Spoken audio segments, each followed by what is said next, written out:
हाँ सीमान जी, विज्ञान गणित में पारा शिक्षक का जो रिस्पॉन्स शीट के अनुसार क्वालिफाई करने के बावजूद डीवी का लिस्ट में नाम नहीं है, उस पर अपना विचार दीजिए।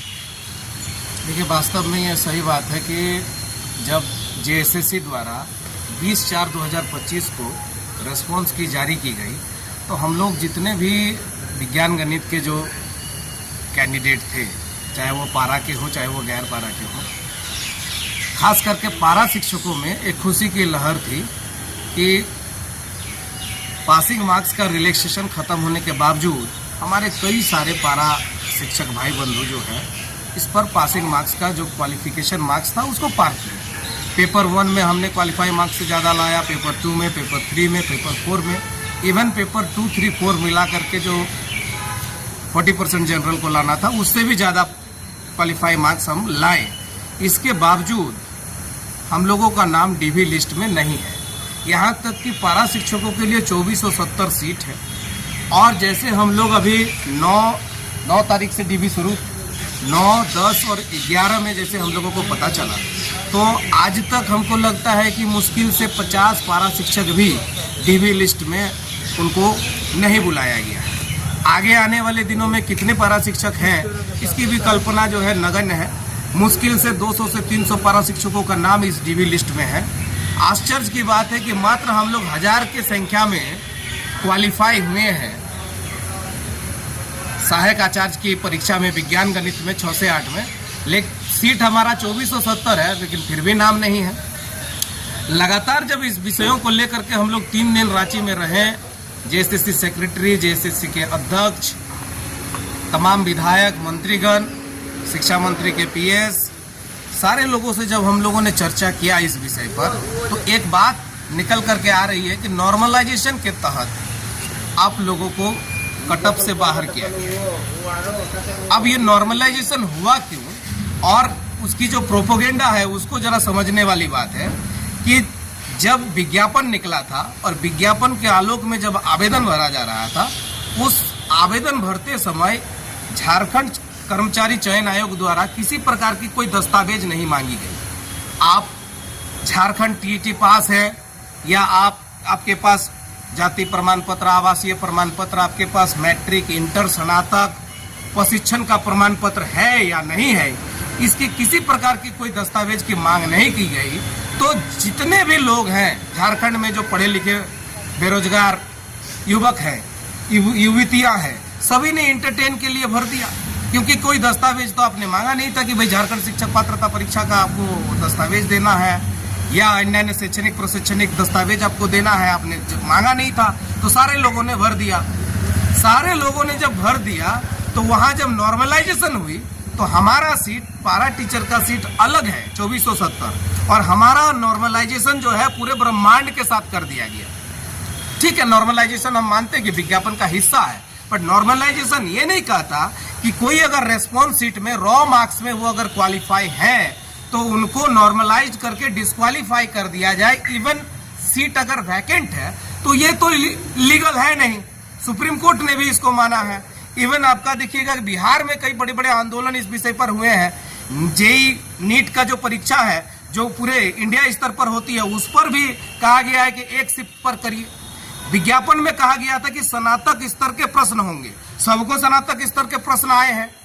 जेएसएससी द्वारा क्वेश्चन बैंक बनाया जाता है, कोई एक क्वेश्चन सेट नहीं किया जाता है, कंप्यूटर उसको चुन करके क्वेश्चन देता है। आपने कैसे डिसाइड कर लिया कि भाई फलाना शिफ्ट जो है इजी है, फलाना शिफ्ट जो है हार्ड है?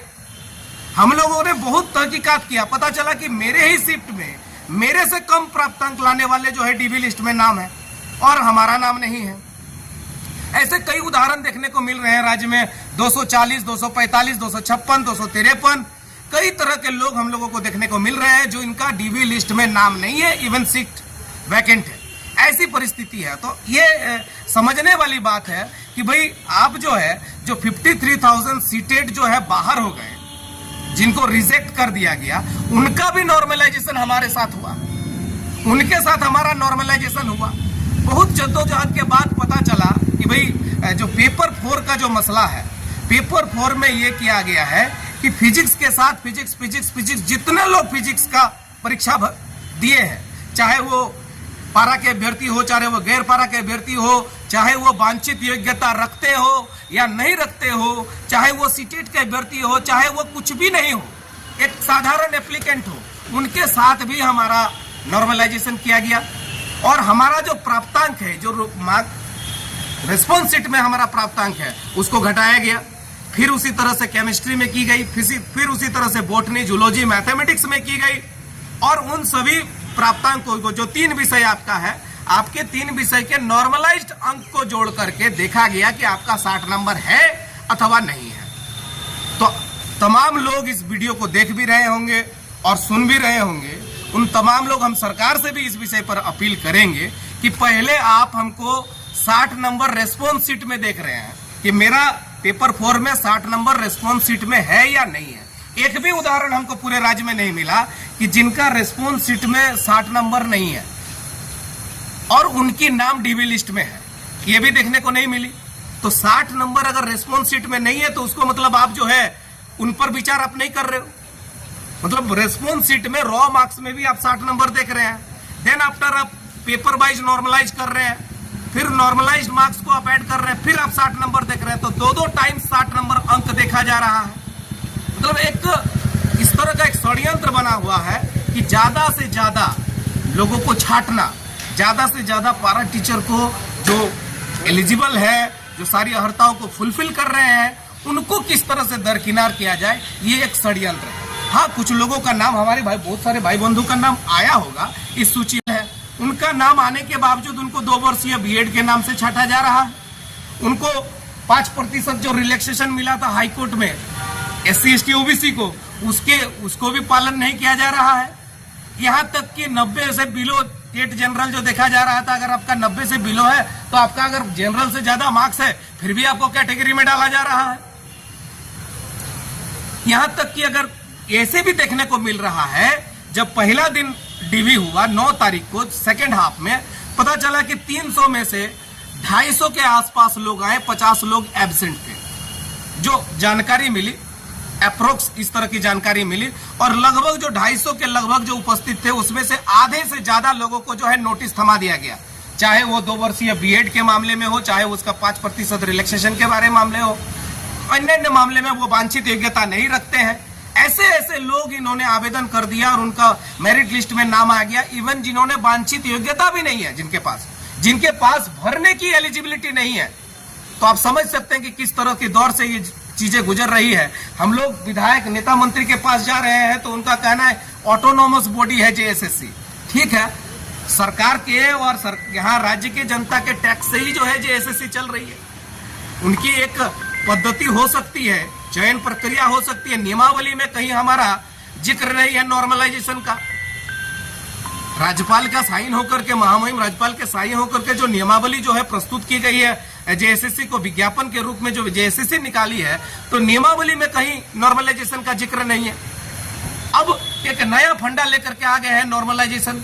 अब नॉर्मलाइज करके आप जो है सीट को वैकेंट रख रहे हो, तो हमारा आग्रह होगा कि इस विषय पर गंभीर से गंभीर निर्णय लिया जाए और जल्द से जल्द इस पर किया जाए, क्योंकि इस पर आगे आने वाले दिनों में जो रिजल्ट होना है, चाहे वो SST के हैं, चाहे वो भाषा के हैं, चाहे वो आपका 1 से 5 के लिए हो, सभी पर यह असर पड़ने वाला है। सीट रहेंगी, रिस्पॉन्स सीट के आधार पर क्वालिफाइंग कैंडिडेट भी रहेंगे, एप्लीकेंट भी रहेंगे, बट आपका जो है डीबी लिस्ट में नाम नहीं आएगा। ये परिस्थिति आने वाली है। इसलिए सभी लोगों को, आप समझ रहे हैं कि जब भाई पता चला कि जब विज्ञापन में अमेंडमेंट हो ही नहीं सकता है, एडवर्टाइजमेंट में अमेंडमेंट, आफ्टर एडवर्टाइजमेंट कोई अमेंडमेंट एप्लीकेबल हो ही नहीं सकती है, तो फिर एडवर्टाइजमेंट को अमेंडमेंट क्यों किया गया? जब सारे लोगों को पता था, सारे ब्यूरोक्रेट्स को पता था कि एडवर्टाइजमेंट में हम अमेंडमेंट नहीं कर सकते हैं, ये लीगली राइट नहीं है, तो उक्त परिस्थिति में आप ही बताइए कि भाई आप अमेंडमेंट कैसे क्यों किए? आपने अमेंडमेंट करके, और बहुत सारे सब्जेक्ट्स जिनका पहला विज्ञापन में नहीं था दर्ज, बहुत सारे सब्जेक्ट्स थे, एंथ्रोपोलॉजी थे, साइकोलॉजी थे, बहुत सारे सब्जेक्ट्स थे जिनके जिक्र नहीं था। वो सब्जेक्ट्स की जिक्र बाद में आई, वो संशोधन के रूप में आई, उन्होंने आवेदन भी किया। हो सकता है आगामी दिनों में उनका नाम भी आ जाए डीबी में, और उनका भी नाम छट जाए, क्योंकि उन्होंने एक जारी कर दिया कि पूर्व के विज्ञापन में जो सब्जेक्ट्स हैं उन्हीं सब्जेक्ट्स को हम लेंगे। तो इस तरह से हर एक व्यक्ति जो है इनका शिकार बनेगा। आज हम शिकार हैं, कल आप शिकार बनोगे। अगर इसका आप त्वरित, अगर इसके विरुद्ध में आप एक्शन नहीं लेते हैं, आवाज नहीं उठाते हैं, तो कल यह आपके साथ भी बीतने वाला है।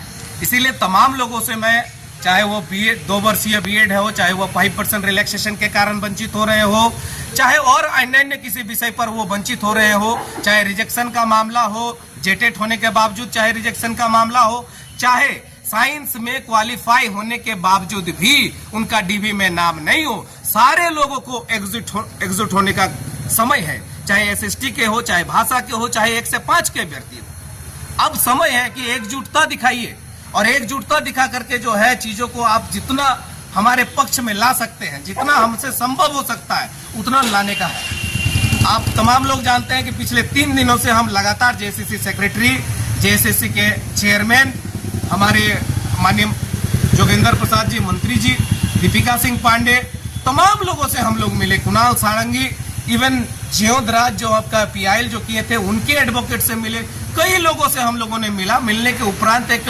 प्रयास हम कर रहे हैं कि चीजों को जिस तरह से बरगलाया गया है कि भाई इवन यहाँ तक के कह दिया जा रहा है कि इनको पासिंग मार्क्स में रिलैक्सेशन था, बाद में रिलैक्सेशन हट गया, इसीलिए ये लोग जो है छट जा रहे हैं। ऐसा नहीं है। पासिंग मार्क्स में रिलैक्सेशन हटने के बाद वो तो हमारे साथ ज्यादती हुई है, क्योंकि पासिंग मार्क्स में पहले हमको रिलैक्सेशन मिला, हम लोगों ने पासिंग मार्क्स के रिलैक्सेशन के साथ जो है परीक्षा लिखा, बाद में हम लोगों को पता चला परीक्षा लिखने के बाद रिलैक्सेशन हटा दी गई। हमने उनको भी स्वीकार किया कि चलिए, हमारे बहुत सारे साथी, क्योंकि 10 साल से हम नियुक्ति का इंतजार कर रहे हैं, नियुक्ति प्रभावित न हो, इसलिए हम आगे बढ़ गए। हम चाहते तो उसको कोर्ट में चैलेंज कर सकते थे, यहाँ तक कि हम जो है सरकार के तरफ से भी समाचार पत्रों से पता चला कि सरकार भी जो है उस पर अगेंस्ट में जा सकती है। जो झारखंड हाईकोर्ट का जो फैसला है उस पर सरकार भी विचार कर रही है कि वो सुप्रीम कोर्ट जाने पर विचार बना रही है। तो हम लोगों को भी पता चला, तो हम लोगों को लगा नहीं, कहीं ना कहीं सरकार हमारे बारे में विचार कर रही है। पूर्व में जब ये विज्ञापन आया था, उस समय जब हम लोग बात करते थे सरकार से, तो सरकार के जितने भी नेता, मंत्री, पदाधिकारी, ब्यूरोक्रेट्स हैं, सब सारे लोग कहते थे कि भाई 13,000 पद है, 13,000 तुम लोग पारा टीचर हो, सब के सब आ जाओगे टीटी पास। आज पता चला कि 13,000 पद है और 13,000 से भी हम कम है पारा टीचर, और सारे के सारे क्वालिफाइड है, बट हमको लगता है कि आधा से भी ज्यादा लोग, आधा से भी कम लोगों का होना है। तो ये परिस्थिति है। अब आगे हम लोग देखते हैं, सभी लोग विचार करेंगे, विचार करने के बाद आगे की रणनीति हम लोग बनाएंगे।